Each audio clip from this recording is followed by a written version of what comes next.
The Collective Whisper Podcast with Simon K.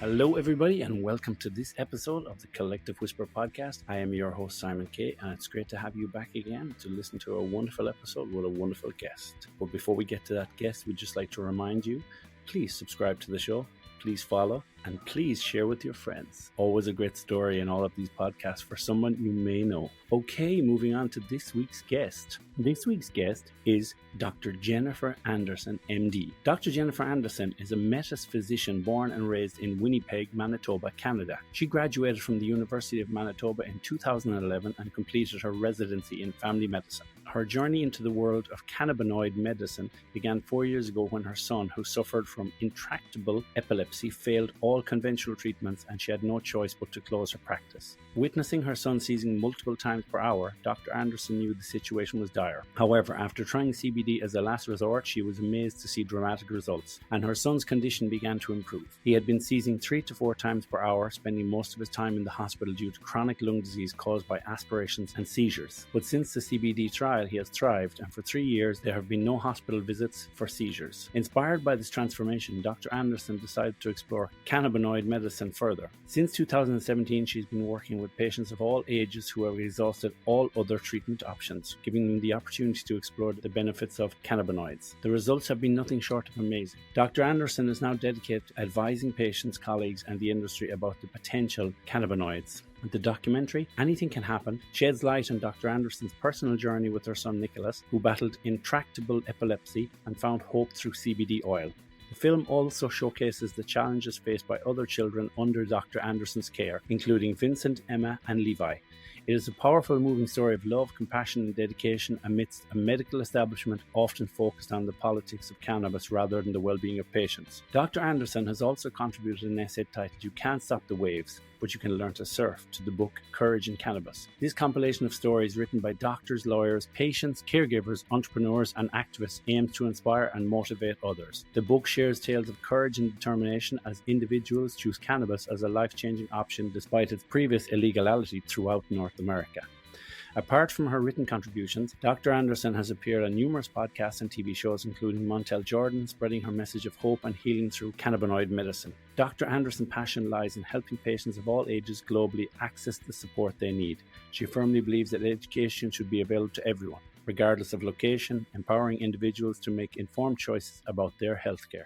Okay, so welcome to the show, Dr. Jennifer Anderson, all the way from Canada. It's a pleasure to have you on, Dr. Jen. Thank you so much for having me. You are in a place called Manitoba in Canada, aren't you? It's a few hours of a difference between me. I'm in Spain, in Alicante, and there's a bit of a difference. Yes, I'm in the middle of Canada. It's a place called Winnipeg, and if you threw a dart into the middle of Canada, that's where I would be. We have drastic temperatures, so right now we're in the summertime, and it's we have a Celsius system, so we go to plus 40, even above, and then we go to minus 40 and below in the winter. So we have a huge range of temperatures here. That's quite interesting because, you know, obviously in Europe we use the Celsius system, and here today in Alicante it was 35 degrees Celsius, so it's quite warm and quite humid. But normally when we think of the United States, we kind of assume that Canada has a Fahrenheit system too, but that's not the case, is it? That is not the case. No, we're Celsius as well. Okay, that's interesting. So, yeah, because it can be a little confusing when, you know, people say, oh, it's 102, and you're like, what's that? Is it 50 or, you know? Yes, I was just in Europe, and I was very happy that it was all Celsius because it makes sense. It was all Celsius, yeah. Yeah, that's quite interesting. And so normally in that neck of the woods where you live, do you have harsh winters as well and very harsh summers? We do, yes. We have a lot of days where kids can't go to school because of the snowstorms. We have difficulty getting to work, and everything shuts down a little bit in the winter. And then in the summer, things shut down as well when it gets too hot. Right, I understand. Okay. And for you, I know you live there. Have you always lived in that area? I mean, you I know you went to the University of Manitoba, so was that something you grew up in that area and you never moved away, you always stayed there? Yes, I was born in Winnipeg and I stayed here and I still live here, but I travel a lot. It is actually a really great place to live, just in terms of cost of living compared to other places in Canada. And my whole family's here, so I've just stayed. For you, going back a little bit, I know that in 2011 you graduated from the University of Manitoba. So was it always a dream of yours to be a doctor, or did you have other kind of aspirations when you were a teenager of what you wanted to do? I have a little bit of an interesting upbringing that, we don't normally talk a lot about, but, I grew up actually in government housing with my mom on welfare. So I didn't really have a lot of family members or anybody that I knew that went to university. I think it was in middle school where I started learning about the body, and I thought, man, this would be really cool if you could have a job where, you were in healthcare. And I actually had a mentor at that time that was actually a nurse I babysat for, and she was an ER nurse. And so she took me to work with her, and that kind of grew my interest. And then, when I graduated from high school, I really didn't know what I wanted to do, so I started taking some courses, and that led me into medicine eventually. I think they call that government brats, don't they? When you're a government child, like you move around a lot, don't you?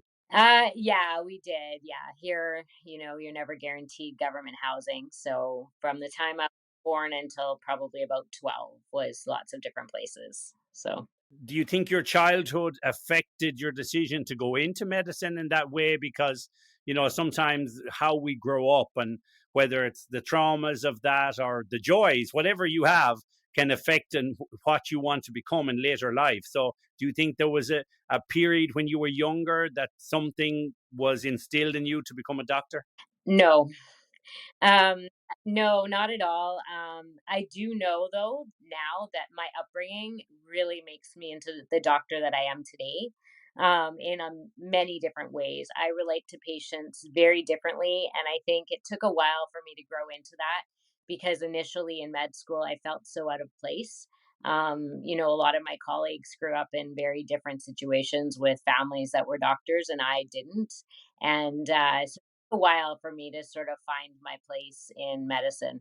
And medicine is quite a complicated thing when you think about it, because even through your story and what happened with you and Nicholas, it's kind of one of these things where people go along a certain path with taking medicines and they don't question it, but then when other things come up, they're forced to question it, or for their own reasons. So I think sometimes there are some amazing doctors out there, but now the role of the doctor has kind of evolved into kind of a pharmacist, and a little bit like we always talk about how the doctor doesn't really have the same hands on approaches, I know in Europe anyway, as they used to do. So being a doctor now is different to being a doctor 20 years ago, isn't it? It's very different. The patients are different, the system is different, and definitely the doctors are different too. For you, when you were training to be a doctor, did you kind of have any specialty in mind, or you thought I want to do family medicine, or you weren't sure? Did you, when you began as a doctor, did you think I want to do heart surgery, I want to do this? What was kind of your plan? I didn't have a plan. I liked everything, and so when I went to medical school, like, everything I liked. I went through a phase where I wanted to do cardiac surgery, and I spent a whole couple weeks in that, and, then I went up north, and I loved it, and I did emerge, and I loved it. I did ICU, and I loved it. So, I actually was thinking about doing emergency, and then I went up and did some things in family medicine and realized I could do a whole lot more in family medicine if I went out of the big city. And so I ended up at the last minute changing and going into family medicine. And then when I graduated, I went to a rural community and I started doing hospital, ER, and clinic, and I did obstetrics. So I did everything, which I loved, and that was sort of my journey. Because I'm sure it's quite kind of complicated for some people. They're not sure what they want to do. But then for you, you obviously decided then you wanted to do family medicine. And was that something that came to you right away, or was there something that influenced you to work in family medicine? Well, I did a couple weeks up north in a rural community, and then I realized how much the family doctors do when they're not in the big city. And I actually really had a suspicion that in the next, 10 years, if I chose a specialty, I'd be kind of locked into just a few different things. But if I chose family medicine, it would be more fluid and I'd have more flexibility, which is more in my personality. So. Okay, let's move on to Nicholas, because he's kind of the epicenter of the story. So, how old is Nicholas now? Nicholas is 11. 11 now. So when Nicholas was born, I know that you were given a diagnosis and they told you certain things. So was that something as a doctor when you hear those things? Because every parent, dreads hearing certain things and certain conditions when the child is in the womb and even when the child is born. So as a doctor for you, do you find that when you hear these things and you can't change them, it's very frustrating because you're in that field? That's difficult. I did find it very difficult. We didn't really know the extent of his brain injuries. I had something called twin transfusion syndrome, and so he was the donor twin, meaning he was giving all his blood flow to his brother. So I had intrauterine surgery to save either of them, and they both survived. And they weren't expecting Nicholas to survive. And then when he was born, they thought everything was fine. And then they did an MRI that showed his whole brain developed abnormally. And, my initial discussion with the neurologist was, they called us in at like 6 p.m. at night and said, "Oh, by the way, the MRI is back and he'll probably never do anything except have reflexes." And like, I just thought it was the most horrible thing that you would call a family in the evening and like just tell them that. And like, it was horrible. Like, my experience in a lot of ways, there was some good aspects, but there was a lot of things that were just eye openers, and definitely influence how I talk to patients. So, yeah. So, and the thing about it is, when we talk about doctors' bedside manner, it kind of goes back to who they are as a person. And even, I suppose, some good doctors can get frustrated with the system and they can get frustrated with how people are and they change their manner. And it's a shame, when you're dealing with the doctor and you expect, patience and you expect a little compassion, but sometimes it's not there. And sometimes the timing of their words is not adequate. I definitely, I was always more of a compassionate doctor, I think, due to my upbringing. But after those experiences, I definitely relate to families differently. I work full time emergency, so I do deal with a lot of, bad situations. And I work in a rural community, so this can involve anything from a pregnant lady to a hundred and something year old person. So, you know, um, giving bad news and different and dealing with patients who are upset is not something that I shy away from. I definitely have ways to sort of deal with those patients that I've learned from my own experience. So when Nicholas was born, I know he had you said the twin infusion and cerebral palsy, but epilepsy too. Was it like a mixture or was it one more of the other? So cerebral palsy is just a word that describes like a brain abnormality that's associated with clinical findings that are usually motor or speech problems, and it has to happen in a certain time frame, and it has to be diagnosed before age 2. So Nicholas had a brain injury that was intrauterine. It resulted in motor issues and him being nonverbal, and so that's classified as a cerebral palsy. Because of his brain abnormalities, it put him at a higher risk of seizures because the connections just weren't created properly.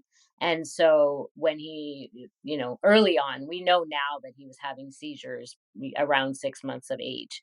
But by the time he was 3, it became more obvious. And that's when the diagnosis sort of happened. So they are two separate diagnoses. Cerebral palsy is like a diagnosis based on the imaging and the clinical findings. Epilepsy is the seizures that are related to the brain abnormalities. Okay, I understand. Yes. And when he started getting those seizures, and you were, tracking them and keeping records of them, and then it started getting worse. I know then you had to, pull back from your work and close your clinic. So was that something kind of that happened as he got towards 3 years of age, and it was potentially more trouble to deal with, and you had to make that decision? Definitely when he was 3, things became really bad, and that's when we started really pushing neurology for a diagnosis. I think that was really frustrating because I was in the ER researching and that, and I had a diagnosis. It was electrical status epilepsy in sleep, and I kept going to the neurologist and saying, "I think he's having seizures," and they basically said, "No, he's not." Anyways, I they went and they did a 5-day home EEG and they called us back and said, "Oh, yeah, he has electrical status epilepsy and sleep." And I'm like, I just felt like I was being treated like a dumb family doctor, you know? And it was so frustrating. Anyways, then I asked to see a seizure specialist. So then we kind of got on the right track. And then, he started on medications and he actually like settled down quite a bit for about a year. And then in 2016 in the spring is when things just started picking up. And then, it was just we couldn't get out of hospital. And then in the fall of 2016, I basically had to quit my clinic because I was a single mom with 3 kids and like the twins. And I just couldn't get to work. I was in the hospital all the time. Yeah. One point you said there was when you were talking to the doctor and saying it could be this. It's kind of it's from another perspective. It's like when people, check on Google and it tells them they could die, whatever condition they have. But people, nowadays go into the doctor with more information. So it must be pretty frustrating when you're a doctor and you know lots of information and you research things well, but sometimes maybe it's hard to have the conversation because now you're the patient's mother and they're not looking at you as the doctor. It's kind of a frustrating situation, isn't it? It is, I mean, people always get stigmatized. And I think as a doctor mom, you get kind of placed into the category of being just hyper vigilant and, thinking everything is a thing, right? Because I think then you just sort of start to see things everywhere. So, trying to maintain just your right sort of thinking about everything is hard as a parent because you don't want to overcall things and you don't want to complain too much. But my initial experiences with Nicholas, I wasn't as aggressive, but as years went on and I realized I'm actually usually right.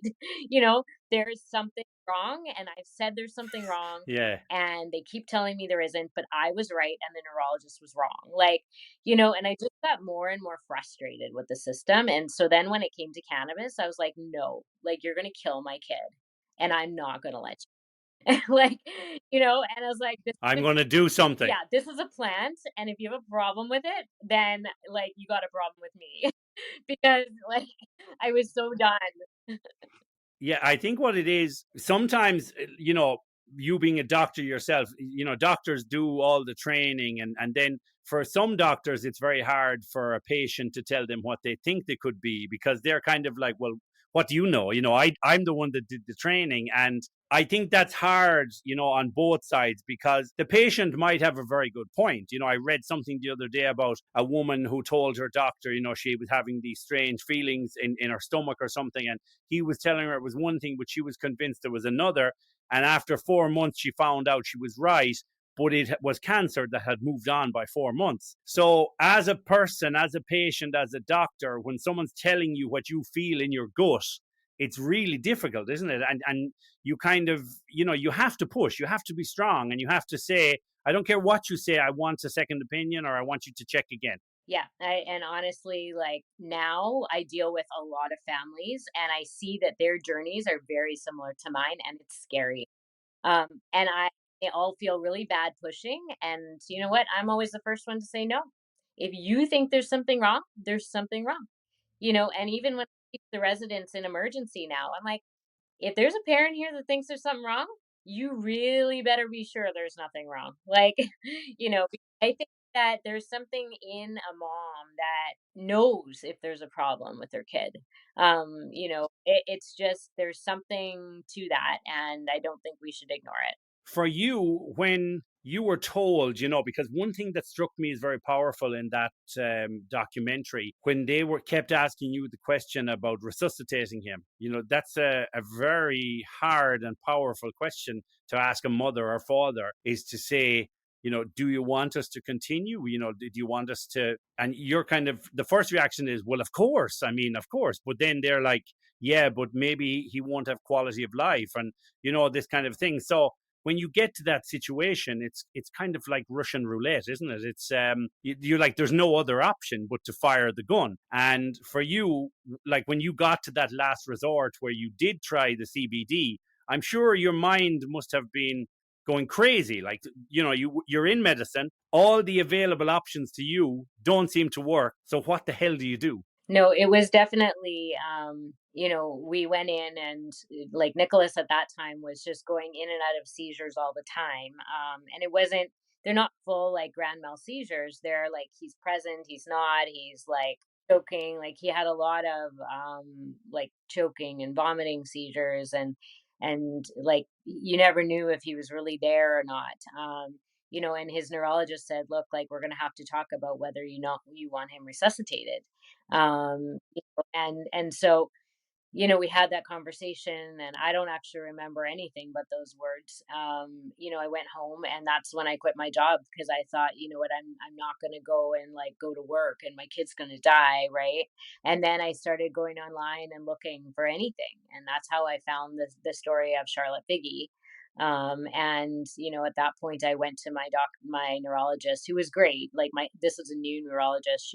She's been great. And I said, is there an option for trying cannabis? And she said, Jen, like at this time, she goes, it might work, but I can't help you. And I was like, well, like, she said, there are kids in the community that are on, things. And I said, well, how do I do that? She's like, well, you have to find a family doctor who's an expert in epilepsy and cannabis to help you. And I can't help you do that. That's a tough one, because the use of cannabis through the years has been a recreational drug, and but it's always been considered like a gateway drug to other drugs. And in some countries they have, the laws are not as strict, and they're more loose. But it's quite interesting now the way America itself has, the United States rather, has moved with legalizing cannabis. So going back to that time, I know maybe they've changed now, but going back to that time, which was maybe like what, 2016, 2017, what were the actual laws in Canada as regards medicinal cannabis? So medicinal cannabis has actually been legal since 2001. It's evolved over the years. In 2018, it was actually our recreational cannabis that became legal. So, despite the fact that it was legal medicinally, you still needed a doctor to authorize it. And most doctors wouldn't. And I teach a lot of doctors now about cannabis, and most of them still have no clue, and don't even know what 2018 was, and they don't know how to authorize cannabis. They don't know anything about it, which is sad. And they don't even know the pharmaceuticals that are the synthetic forms of cannabis that they're like giving out, Right. like Alone we have, and they're like, oh, that's THC. Like, yeah, your patient, like, of course they have no faith. You're making them high. How about we try a plan? Like, that's the confusing thing for a lot of people, because they say, okay, there's cannabis oil, CBD without THC, and it gets quite confusing, because they're thinking, oh, does that mean there's drugs in it? Or, and they say, no, you don't get the effects, the potent effects, but you get the medicinal. So there's still a lot of educating for people, isn't there? Absolutely. Yeah. It's terrible, isn't it, that when there is something there, the laws of the land are prohibiting it just because of bureaucracy, and you know what I mean? It's a shame. Yeah, no, I think that's been the biggest frustration, because I think if we're talking about kids' lives, I mean, this is a right. This is the right to live, right? And we're obstructing that right with a plant. It's just bizarre, and part of the reason I think that I really, am glad to tell our story in the film is that every single person that watches it has a different perspective. And it doesn't matter if it's been like a government, like somebody that works in the government or education or wherever, they literally have a completely transformed view, and they start asking, how, what can we do to help? And I think that just viewing the story, and it's not just my story, it's three other ones, and seeing how it affects the families and what it means, it really affects other things that they do. So, if it's a government, like someone that works in government, maybe the next time they come across a cannabis law or something, they'll think of the kids. They'll think, oh, so, and not to say that adult stories can't do that, but I think, when we start to talk about kids' lives and how, these kids have no options, then I think that we really can start to make some progress. Do you believe that, especially in Canada and the United States, do you believe that the delay in making cannabis legal, and it was considered like a street drug, do you think that was a lot to do with the pharmaceutical companies and the cigarette companies as well having control over those? Because when we think of drugs in modern society, we think of like potent drugs and narcotics, but alcohol is a drug, cigarettes are drugs, and nowadays, I mean, especially in the United States, there's so many kind of painkillers and drugs that are highly addictive that people use all the time but are licensed. And yet they look at this natural product, which is cannabis, and they say, no, that's dangerous for the population. It's more about someone making money and somebody trying to control the whole narrative, isn't it? Absolutely. I think there's enough evidence out there now that you don't have to look very far to see the politics and the history of cannabis, but also in psychedelics. There's a lot of books that I've read, just talking about even how the governments use these and researched these things for years, and there's on them to prevent them from being used, right? And so I think there's a lot of evidence that there's an agenda that involves not only politics but pharmaceutical companies to try to restrict access. A lot of drugs come from some kind of natural source, because they years ago you would have the old wives' tales about drugs, and you have all of these old books, almanacs with cures for things. So of course, then as the years went on, drug companies used these, but then made them more synthetic and were able to amplify the production of this. But a lot of drugs nowadays, I suppose, are synthetic, but they have a source that comes from some kind of plant. And the thing is that cannabis, as it is, has always been kind of pushed to the back of the closet because I don't know, is it because it was more readily available and people could grow it themselves and then it's harder to control? What do you think are the reasons like that the governments in most countries are really afraid of with cannabis? Well, I don't know about outside of North America, but I do know that there was a lot of interactions with the pulp and paper industry because hemp was such a great natural resource.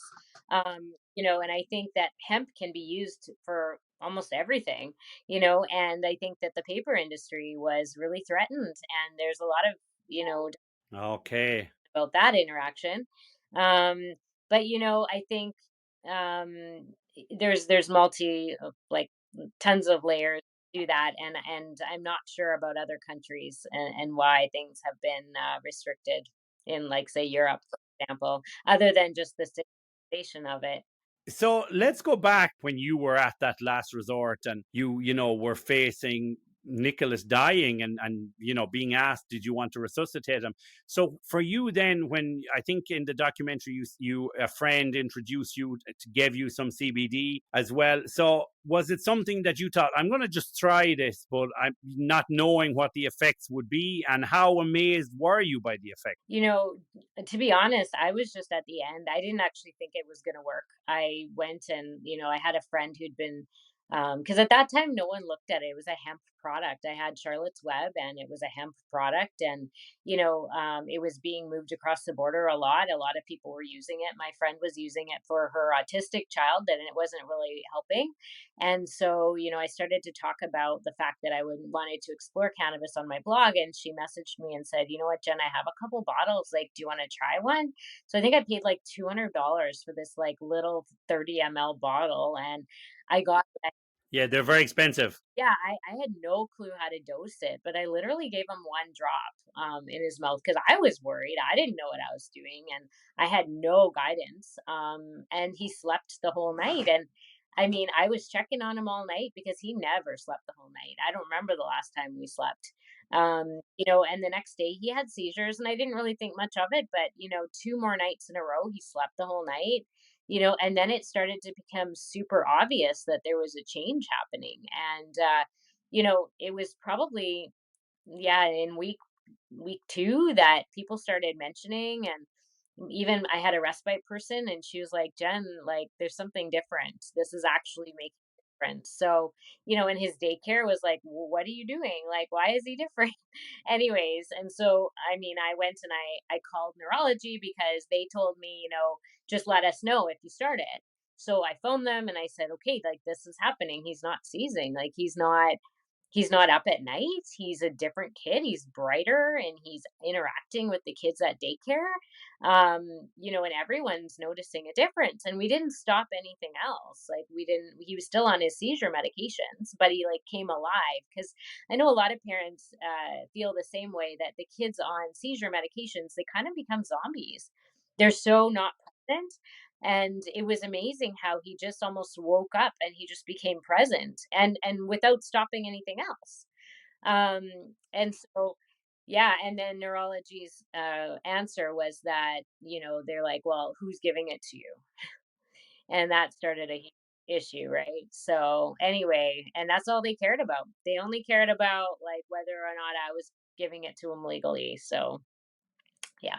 Yeah, and that's a shame, isn't it? Because it's kind of like if you said, I found this magic mushroom and it cured my father's illness, and they're like, yeah, but where did you get it? And you're like, yeah, that's not important. It's what look what it did, and they're like, yeah, but that's illegal. And it's kind of like, why are we looking at things like this? Because you're not telling me that's illegal because you think it's dangerous. You're telling me it's illegal because you're afraid you'll get in trouble, or somebody will get in trouble, and somebody has to take responsibility. Whereas the responsibility and the in essence, I suppose, the blame for doing this is with the parents, because the parents go, I want to try it. I'm in a situation where I feel that as a last resort I have to try this, so please, waive these rights about illegality and stuff. Because I mean, imagine it would have been the worst case for you if Nicholas had passed away and you never got to try it and you never would know. And that's what it comes down to, right?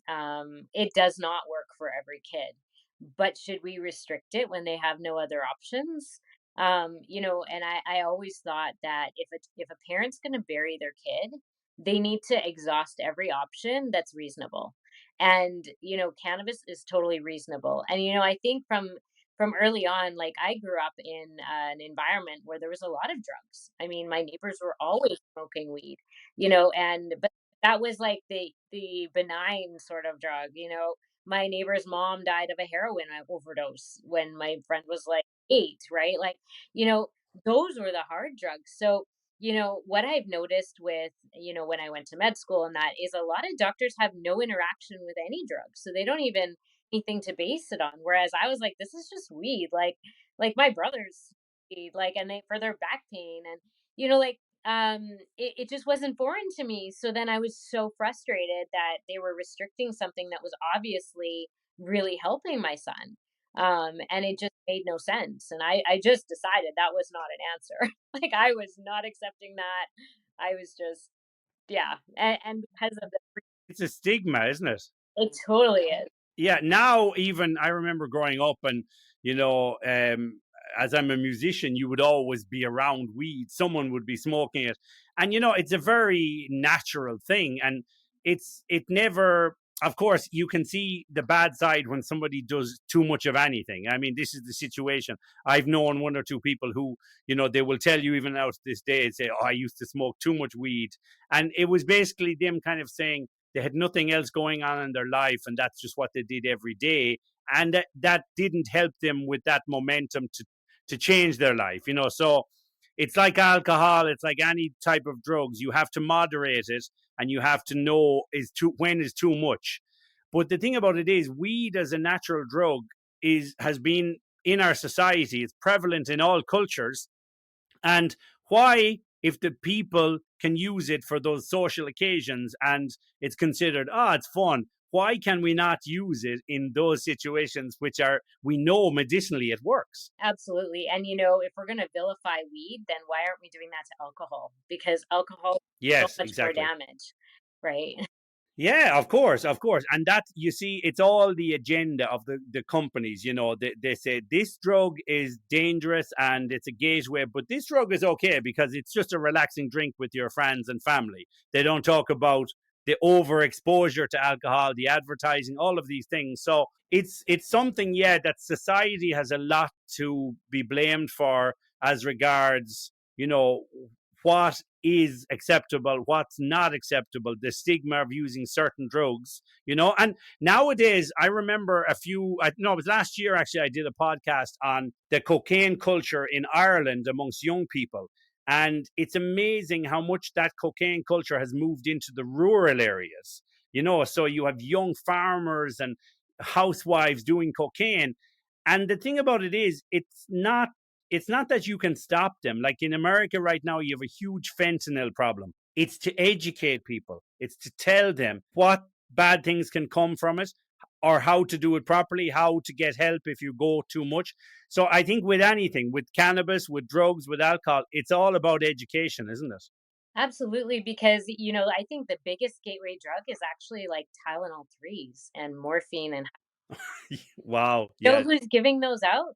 The doctors, right? Yes. Yes. You wouldn't Yes. believe how many patients I see that, started on to opioids because they had a surgery and their doctor just gave them 50 T3s. But no one talks about that. So the actual gateway drugs are actually when we just give out these other medications that patients really don't need. Because they might need something for pain post-op. Right, and I know there is a place for them. There's always a place for them. I work in emergency. I use opioids only in emergency. I haven't given out an opioid prescription in like 10 years. And if I did, and I'm forgetting, it was to a palliative patient because I was in the ER and they were in a pain crisis and they were dying. Yes. Yes. That's the only situation. So all of my patients do really well with no opioids. And yeah, and cannabis as an aside, a lot of them they come off opioids, they go onto cannabis, and they go back to work and they function. They actually choose to pay for their cannabis and get rid of all of their government paid drugs. So that's a lot.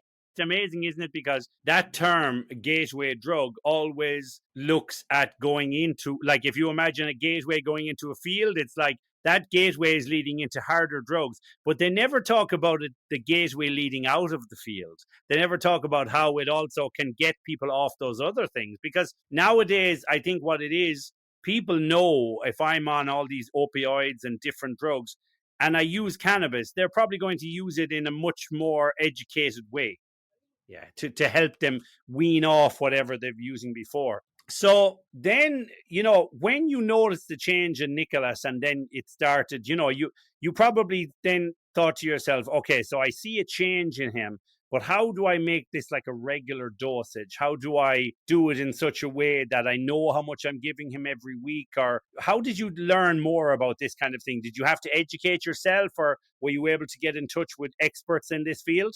So there wasn't a lot available when I had Nicholas at that age.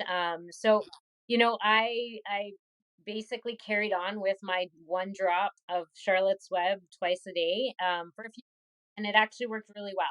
And then we started to decline in the spring of 2017. And, at that time, there was another doctor from another part of Canada that was doing a talk in Winnipeg. And, I had a friend who was like, "You really need to go see this doctor." And I was exhausted. I really didn't want to. But, anyways, I agreed to. And honestly, that was a pivotal moment for me because when we started talking about dosing, that's what introduced me to the idea that we would dose it per kilo.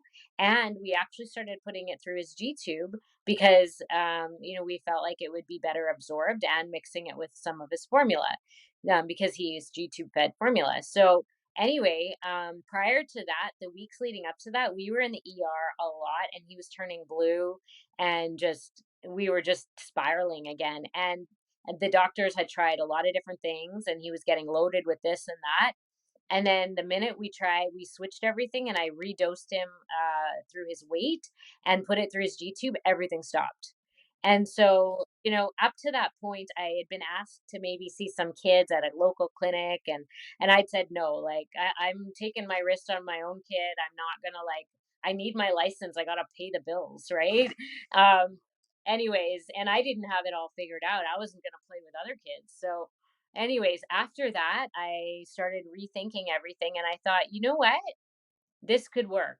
And I could basically see these kids, develop a treatment plan based on their weight and, follow them closely. And then I started pulling papers from Israel and getting my dosing. And, that's kind of what started everything. I started seeing kids in the fall of 2017. It's a funny thing when you go to a doctor, let's say, and they say, "Oh, you have back pain." Okay, they give you medicine, but if you're like, "Should I go to a chiropractor?" Maybe they're kind of like, "Well," and sometimes they're very reluctant to send you for alternative medicines because it's not in their area. And I'm always amazed by this because I go sometimes myself for acupuncture and I find it works very, very well for me, but it's great when you get a doctor who says, "Listen, if this doesn't work, because I'm going to give you some drugs, but listen, try this, try acupuncture, try chiropractor, try whatever, works for you." And I think in that sense, for you being a doctor and then moving into this field and educating yourself, you probably had some kickback from other people in like general medical practitioners who maybe didn't agree with you, or your superiors even, who are kind of like, "Yeah, but that's not in your training," or whatever. So how did you get around the whole, being licensed to practice that type of medicine? So fortunately in Canada with licensing, there's no specific doctor that is allowed to or not allowed to, in general. But there are groups, for example, our neurology group has sort of a general rule because of this institution that they're not allowed to touch it. But as a family doctor, you really have a lot of flexibility. And so I had no problems with that. Yes, I had a lot of colleagues that were dead set against it, and I got a lot of hate, and I still do. It has been very difficult, but I've basically taken the approach that I just keep to myself. I do my thing. I make sure that I have solid treatment plans and that I follow my patients really well. And I write letters back to their doctors. So now, what had started as me just seeing these kids, now I actually only work by referral and I'm getting referrals from tons of different types of doctors. And when they start referring, they keep referring, which tells me that they like the service. So I've just basically created a subspecialty where I look after all these people, but I offer to help those doctors. So my approach is I can help you help your patient, or if you don't want to, I can do it. And honestly, cannabis has become more complex. So it's actually become better for like a specialty to do it instead because it's the more we learn about it, the more you have to have experience in working with it.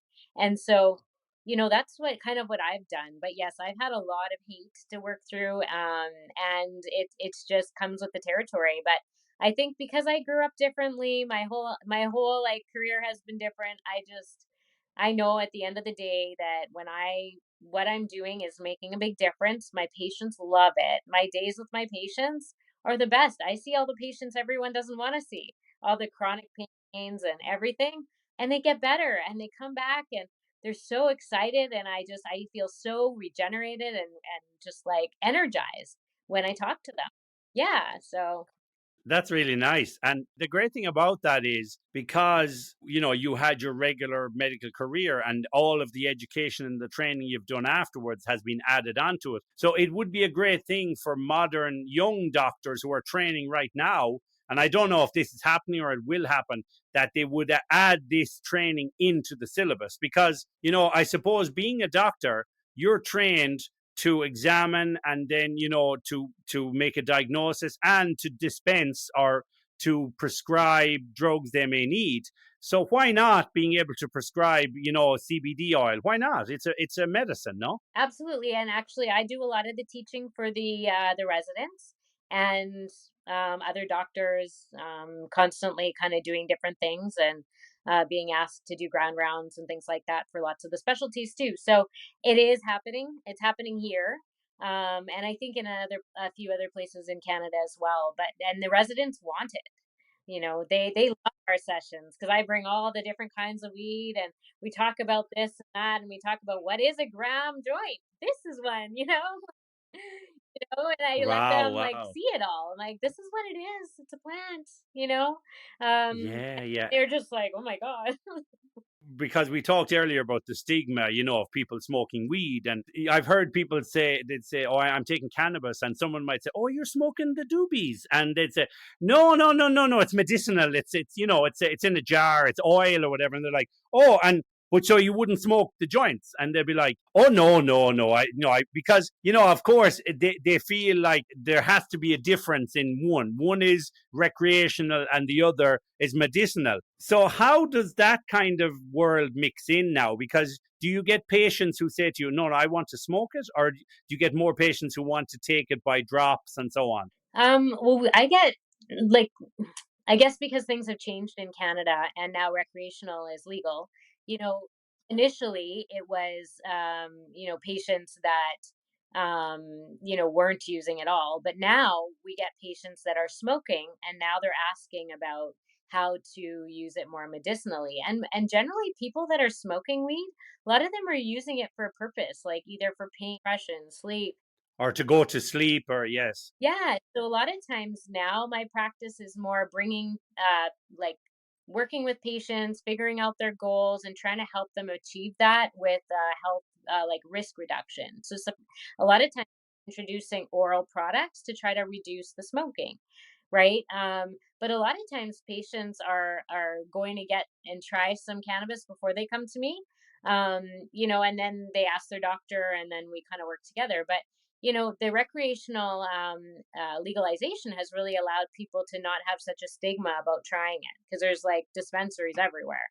I suppose it's a bit different in Europe because it's not legalized here, and so yeah, in some places I know it's semi-legalized and so on. But the thing is, it's quite interesting. I just have this picture, of maybe a patient going to you and saying, "No, no, I'd like to smoke it, but doctor, I need you to teach me how to roll a joint." Like, do you ever have that situation? Well, I have really tried to learn how to roll joints, but I just still don't have that skill.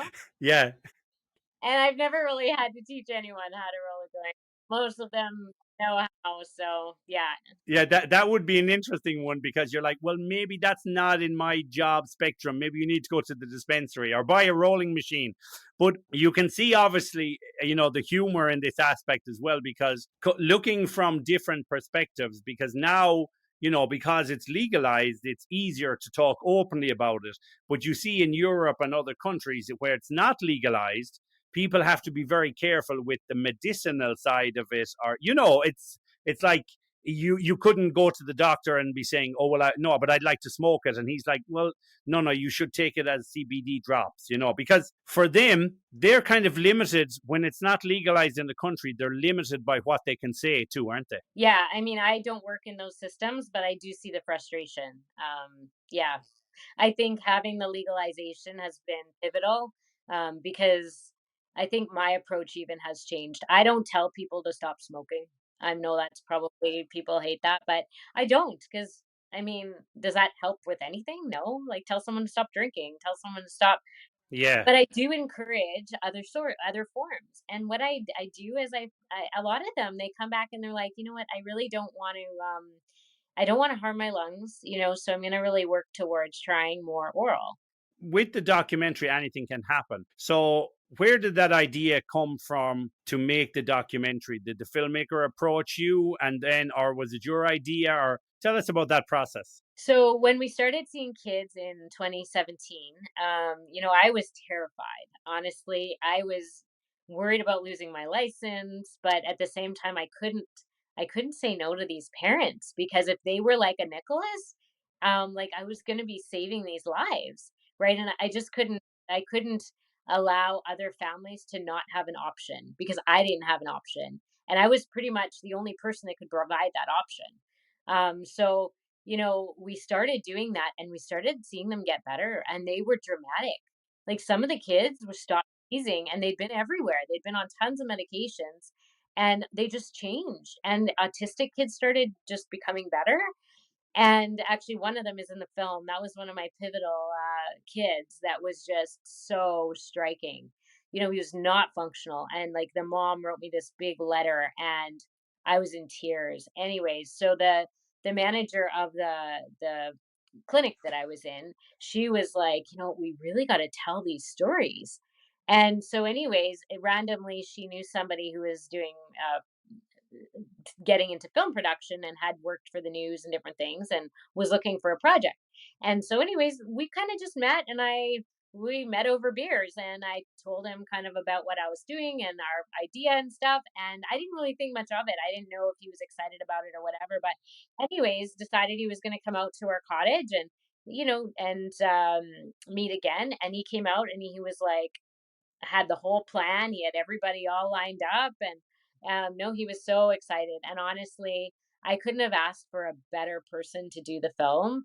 He just presented it so well. I had no idea until I saw the end, how good he did in doing it. So, yeah.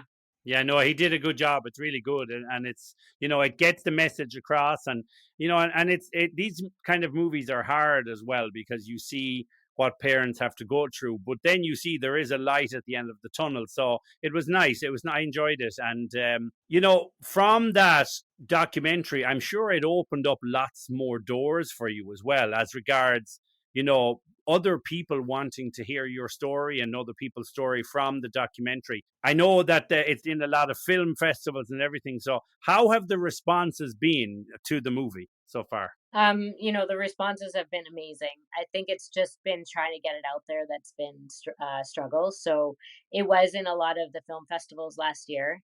And then finally we're able to get it onto Amazon in the States.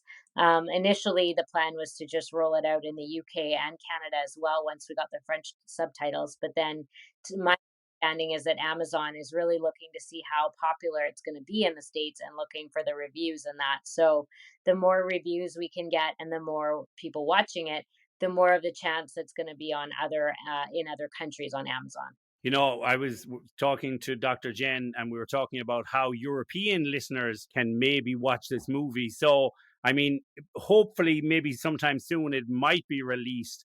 But if it's not, you can take the multivitamin V plus P plus N, and maybe you can catch this movie on Amazon.com.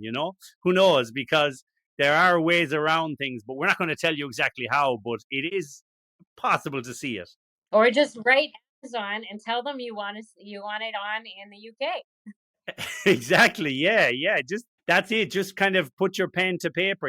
And one thing as well, Dr. Jen said to me was if you do go to Amazon.com and you manage to be able to watch the movie, make sure you leave a review because the more reviews the movie gets and the more people speak about it, then there's a bigger chance it will spread its wings across Europe. Isn't that so? Absolutely. And we did share the film at a cannabis patients conference in England last November, and it just breaks my heart to see the kids in England. And another thing that I would really love to do is gather sort of momentum to really advocate for kids' right to live, and maybe that goes to the UN. Because this is not acceptable in any country. These kids don't have options. This is a plant, and it is changing lives and it can save lives. So these parents deserve to try it. It's a right to live. I have this picture in my mind as regards it opening doors for you, even in Europe and in the Middle East and other places, because I think literally without you realizing it, you could become an ambassador for this worldwide. And because you've put the time and you've had the personal experience into this, so there's no better spokesperson than you to educate the rest of the world and maybe change the cannabis laws in some countries, even if it's medicinal. I mean, I think this is a very valuable thing you have right now. It's a secret weapon, I think, that you possess and that will open doors for other families across the world, no? Absolutely. And I'm always looking for opportunities to do that. And I get emails that are heartbreaking from kids in lots of different countries, even most recently, sort of in an area that people go to jail if they say the word. And they are, it's heartbreaking. These families are desperate and going to huge measures to try to get medicine, and to get just cannabis, to their kids, and a lot of them are with brain cancers, and being reading these emails, and I don't even want to respond because I would get banned from these countries, right? I research on countries, and I'm like, oh my goodness, like I don't, yeah. So Yeah, you don't want to write something and one day be picked up at the airport for not knowing not what for, you know? yeah, exactly. So yeah. Because I like to see the humor and everything. I have to imagine that when you showed the movie, the first screening, people were able to go outside and have a joint and celebrate, no? Um, the very first time, no. Yeah, no, I'm sure it happened somewhere. but just in England it was because it was a patients conference. So that was probably the only one where I actually saw that. But I mean, I have nothing against it at all. But most of our screenings here have been with the families and different things. We had an event where we had a bunch of the different families talk, and my kids as well, and they watched the film, and we were able to, like, yeah, it was great. That's cool. That's nice. So let's move on then to your that contribution to the courage in cannabis. So that title, which is very nice, you can't stop the waves, but you can learn to surf. Explain what that means to us. So, back in 2017, I had just been through so much. Looking at my life in general, I just gone through a terrible divorce. I just been through everything with Nicholas, and then he was like dying, and my life was just a mess. Just in terms of, like, I had nothing, like, everything has was turned upside down, and that saying actually was written in pottery, like on a cup that my cousin gave me, and it really just spoke to me at that time. And I did get a tattoo that is on my arm. Oh, very nice. Okay. Yeah, yeah, yeah. Lovely. And I love Hawaii, and I loved, I had gone there a few times and done surf lessons. That was something that I had decided that I wanted to take up, and so that's kind of where it came from. And honestly, like, I guess that's life. You can't stop the waves, but if you learn how to surf, then it makes life a whole lot easier. Yeah, it's a nice saying. It's kind of like that, saying it's better to be a warrior in a garden than a gardener in a war. It's kind of be ready for it. Like you're going to be involved in these things. You're going to be like in the waves. So why not learn to use them and enjoy them? No. Absolutely. That's just the story of my whole entire life, basically. So that's where it came from. Wow, that's really cool. And so now, how do you manage your time between, for example, your medical practice, your advocacy work, your contributing to literature, all of these things, and looking after Nicholas? How do you manage to do all of this? Super mom. It's a day-to-day thing. I work full-time emergency, which is super flexible, to some extent. So that means I only work, under 15 shifts a month, and I can move them around. I'm constantly sort of battling with childcare just because Nicholas is so high needs. And then I do a clinic, and I do that 2 days a week out of a local clinic by my house where I see a lot of consults. And then usually if I'm doing advocacy in lots of different ways through podcasts, contributing to books. I love going to speak in different places. So, but generally that has to be kind of like a 3 to 6 months away for me to book it. So yeah, and I'm always just looking for things that are beneficial and influential, because I'm here to sort of make a difference in this path. I think this is what I've been called to do, and it gives me a lot of energy to do that. So I don't rely on it for my income.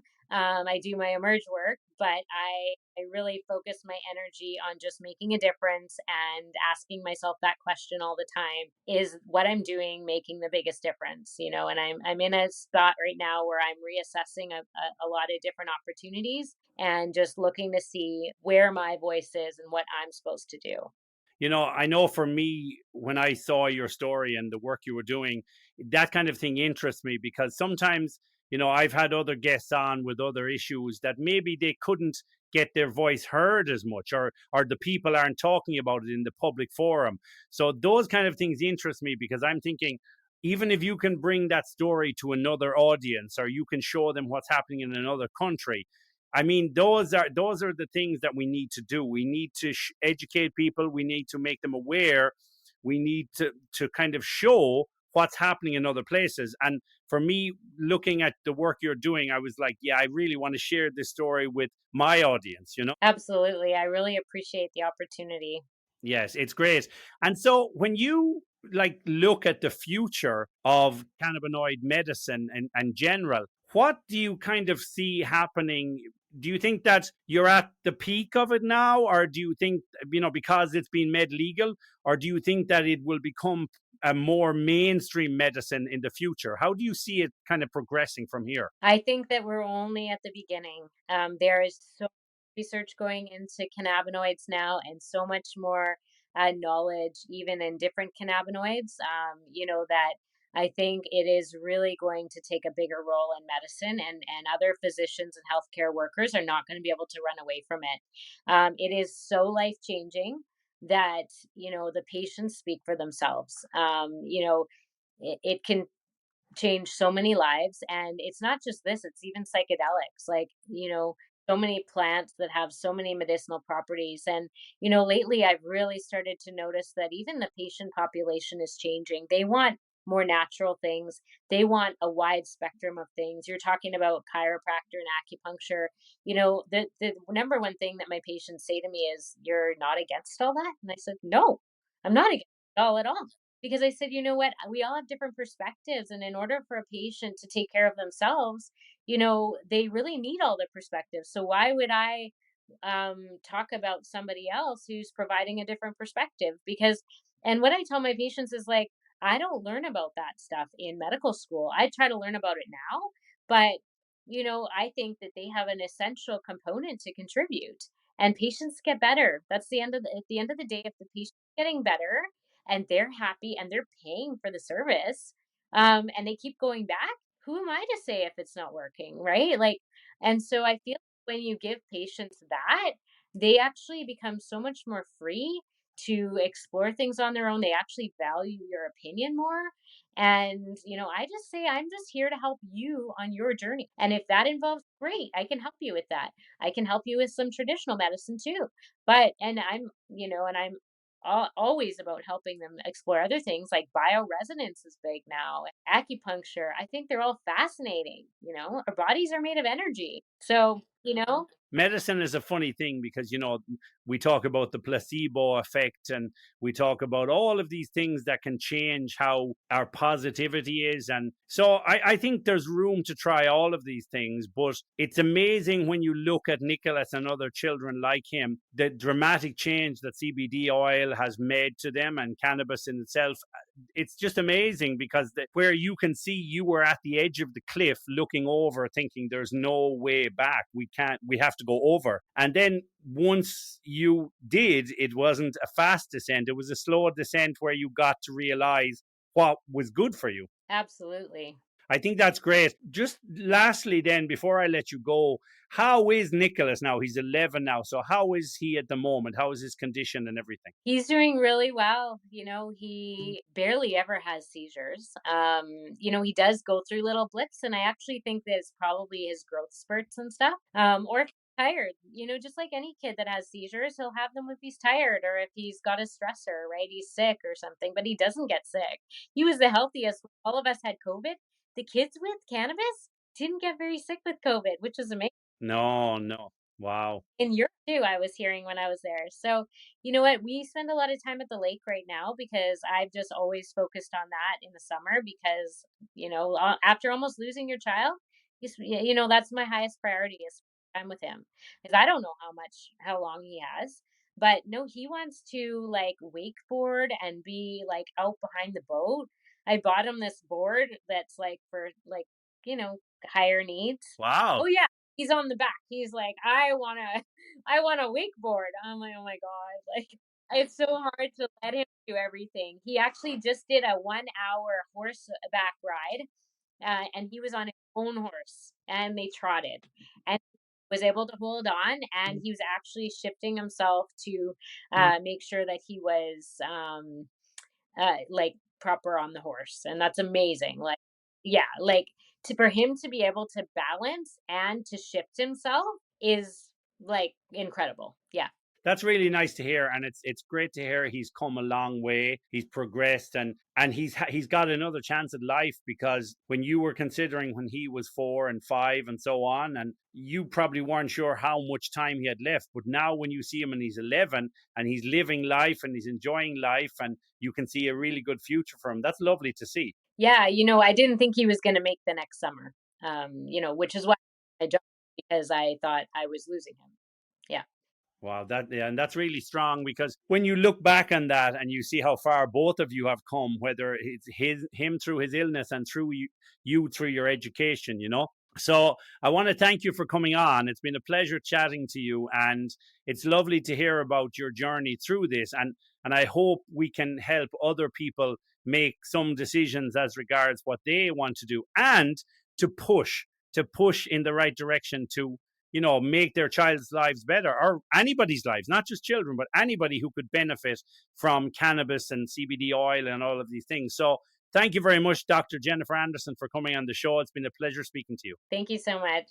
Thank you very much, Dr. Jennifer Anderson, for coming on the show and sharing your story about your life and Nicholas's life, and how CBD oil has helped you in your journey to Nicholas' recovery. It's wonderful to hear all the details of the story, and when we look at the illegality of cannabis oil in modern medicine, it's crazy to still think this happens, especially when it could help people like Nicholas and other people, and all the other children, Emma, Jane, Levi, all the other kids in the story. So thank you for sharing your section of it, and thank you for coming on the show. It was a pleasure to talk to you, and we hope in the future everything goes great for you and Nicholas. So thank you very much, Dr. Jennifer Anderson. And thank you, the listener, for coming on to another episode of the Collective Whisper podcast with me, your host, Simon K. We look forward to having you on the next time. And like I said in the beginning, please share, subscribe, and follow the show. Okay, until the next time, take care of yourself, your friends, and your family. From me, bye-bye.